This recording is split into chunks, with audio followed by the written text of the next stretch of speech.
भारत के पश्चिमी घाट को मंडित करने वाले महासागर के किनारे खड़े होकर मैं ये भविष्यवाणी करने का साहस करता हूं कि अंधेरा छटेगा, सूरज निकलेगा, कमल खिलेगा।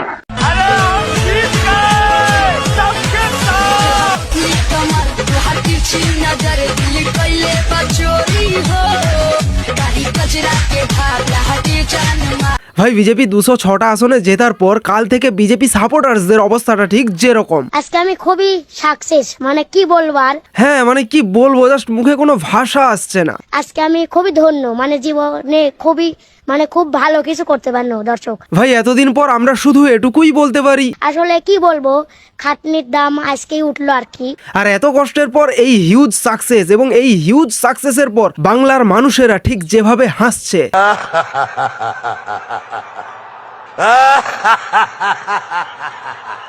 ভাই কারা যেন বলেছিল ভবানীপুরে পাঁঠা বলি হবে। না না ভাই, ভবানীপুরে আর পাঁঠা বলি হয়নি, 15,000-এ পাঁঠি বলি হয়ে গেছে। তবে ভাই এটুকু মানতে হবে, আমার মেদিনীপুরের ছেলেটা কথা দিয়েছিল, অতীতেও কথা দিয়েছিল, নন্দীগ্রামে করে দেখিয়েছিল, এবারেও কথা দিয়েছিল ভবানীপুরে, এবং করে দেখিয়েছে।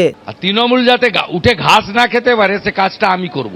নতুন সরকারে সব দল থাকবে, তৃণমূলকে কোথাও এর নাম নিশান রাখতে দেব না। 2011 থেকে এমএলএ ভেঙেছেন তো, আপনাদের যে কটা জিতে এসছে কটা থাকে আমি দেখব। ভাই এই জিনিসটাকে যারা হেয়ালি করে নিয়েছিল না, তারা বুঝে গেছে এবারে রেজাল্ট দেখে। আর শুভেন্দু অধিকারী এই যে কথাটা বললেন না, তৃণমূল এই দলটা থাকে কি না সেটা আমি দেখব, এবং যে কয়েকটা বিধায়ক হয়েছে সেগুলো কতদিন থাকে সেটাও আমি দেখব। তোমরা মিলিয়ে নেবে এই কথাটা। 5-7 মাসের মধ্যে যদি না এই তোলামূল দলটা ধূলিসাৎ হয়ে যায় তাহলে বলে দিও। আপনাদের যে কটা জিতে এসছে কটা থাকে আমি দেখব। স্পেশালি এখানে একটা কথা বলতেই হচ্ছে যে তোলামূল যে ভুলটা করেছিল সেই একই ভুল যেন বিজেপি না করে। ঠিক এই মুহূর্তে অনেক তোলামূলের নেতা নেত্রীরা চেষ্টা করবে বিজেপিতে ঢোকার জন্যে, কিন্তু যদি বিজেপি সুযোগ করে দেয় তাদেরকে নিজের দলে নেওয়ার, তখন কিন্তু বিজেপি একটা বিশাল বড় ভুল করবে, কারণ মানুষ বিশ্বাস করে বিজেপিকে এবারে জিতিয়েছে। আর সেই বিজেপি যদি তোলামূলের সেই নেতা নেত্রীদেরকে তার নিজের দলে ঢুকায়, তখন কিন্তু আর মানুষ এই বিজেপিকে বিশ্বাস করবে না। সুতরাং বিজেপি যেন এই ভুলটা না করে, তোলামূলের কোনো নেতা নেত্রীকে যেন তাদের দলে অর্থাৎ বিজেপিতে প্রবেশ করতে না দেয়।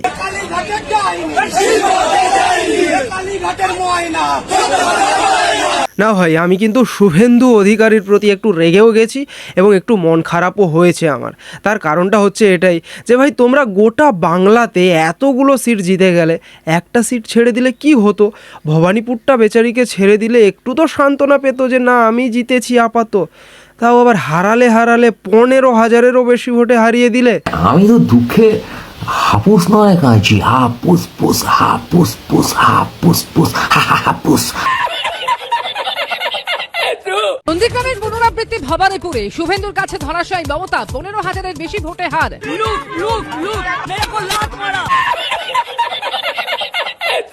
চার তারিখ সন্ধে অবধি অপেক্ষা করতে হবে না, 1টার পর থেকে ডিজে বাজবে।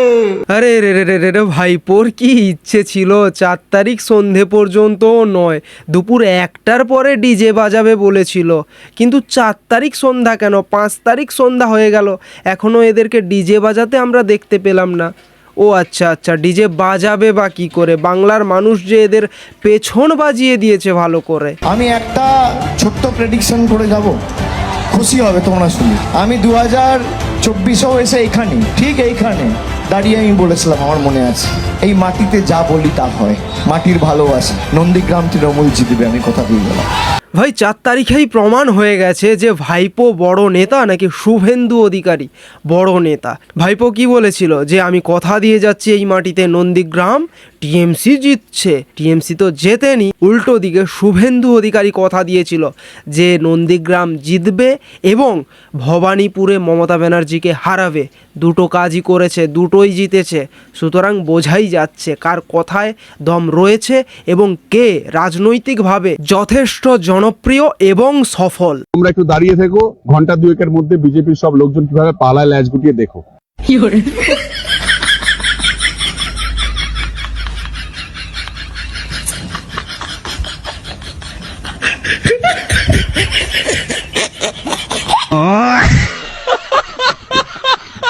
ভাই কাউন্টিং হল থেকে বেরোনোর পর রাজ চক্রবর্তীকে মানুষ কাদা ছুঁড়ছে, তা ছুঁড়বে না? তোমরা সাধারণ মানুষকে এবং সাধারণ মানুষের ভাবনাকে নিয়ে খেলা করবে আর সাধারণ মানুষ তোমাদেরকে ফুল দিয়ে পুজো করবে নাকি? না, জাস্ট ভাবি যে কপি পেস্ট করে তো ভালোই চলছিল, কি জন্যে যে চটি চাটতে এলো সেটাই বুঝতে পারছি না। এরা কি ভাবে জানো তো? আসলে ব্যাপারটা হচ্ছে যে এরা তো কেবলমাত্র শহরাঞ্চলে থাকে, কলকাতা শহরে থাকে। তো কলকাতা শহরে তো যথেষ্ট টিএমসি ছিল, টিএমসির আখড়া বলা যেতে পারে, একদম স্ট্রং গড় ছিল। এবার এরা তো আর বাংলার আর যে কয়েকটা জেলা রয়েছে, গ্রামাঞ্চলগুলো রয়েছে, সেগুলো তো দেখেনি। কিন্তু কেবলমাত্র একটা জায়গাতে কলকাতার বুকে তো টিএমসি থাকলে আর টিএমসি জিতে যাবে না, না? সুতরাং বাংলার গ্রামাঞ্চলে অন্যান্য জেলাতে বিজেপির যে ঝড়, যে সুনামি যেটা নেমে আসছিল, সেটা এরা ধরতেও পারেনি কখনো। মমতা বন্দ্যোপাধ্যায় ছিল, আছে, থাকবে। তোমরা একটু দাঁড়িয়ে থেকো, ঘন্টা দুয়েকের মধ্যে বিজেপির সব লোকজন কিভাবে পালায় ল্যাজ গুটিয়ে দেখো। বাংলার মানুষ অলরেডি ভাগ্য নির্ধারণ করে দিয়েছে, মমতা বন্দ্যোপাধ্যায় ছিল, আছে, থাকবে। তৃণমূল যারা করে তাদের কোনো লাজ লজ্জা শরম বলে কোনো জিনিস হয় না। আমরা আছি বলে না আপনারা সবাই ভালো আছেন, আর যদি আমরা না থাকি কোনোদিন সেরকম আসে, 1 সেকেন্ড লাগবে। একটা কমিউনিটি যখন জোট বাঁধে না, ঘিরে ফেললে 1 সেকেন্ডে দেবে একদম 12টা বাজিয়ে। আরে রে রে রে রে পিসিমণি, আপনিও দেখে নিলেন তো, একটা কমিউনিটি যখন জোট বাঁধে না, তখন 1 সেকেন্ডও সময় লাগে না একটা সরকারকে চেয়ার থেকে একদম উপড়ে ছুঁড়ে ফেলে দিতে। অমিত শাহকে চ্যালেঞ্জ করব, যদি আপনার বুকের পাটা থাকে আর বাপের বেটা হন, 4 তারিখ কলকাতায় থাকবেন, 12টার পর দেখা হবে।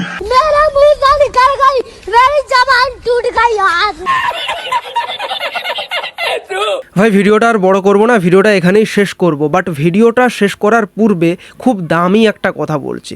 দেখো ভাই, নেতারা কিন্তু হুমকিমূলক কথাবার্তা বলে থাকে, কিন্তু আলটিমেট দিনের শেষে তাদের কিচ্ছু হয় না।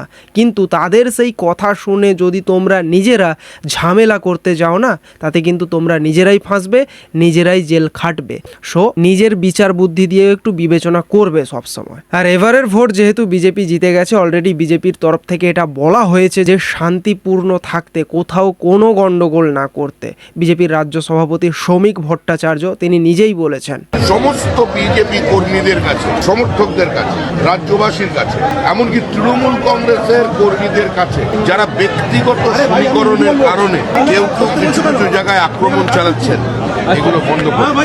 পার্টি কোনো অবস্থায় কোনো ভোট পরবর্তী হিংসাকে গ্রহণ করবে না। সমস্ত জায়গায় হাত জোড় করে অনুরোধ করছে, পশ্চিমবঙ্গের ভোট সংস্কৃতি বদলানোর জন্য, পশ্চিমবঙ্গের ঔদ্ধত্যের অবসানের জন্য, পশ্চিমবঙ্গের হিংসা, মহিলাদের উপর অত্যাচার বন্ধ করানোর জন্য মানুষ এই রায় দিয়েছেন।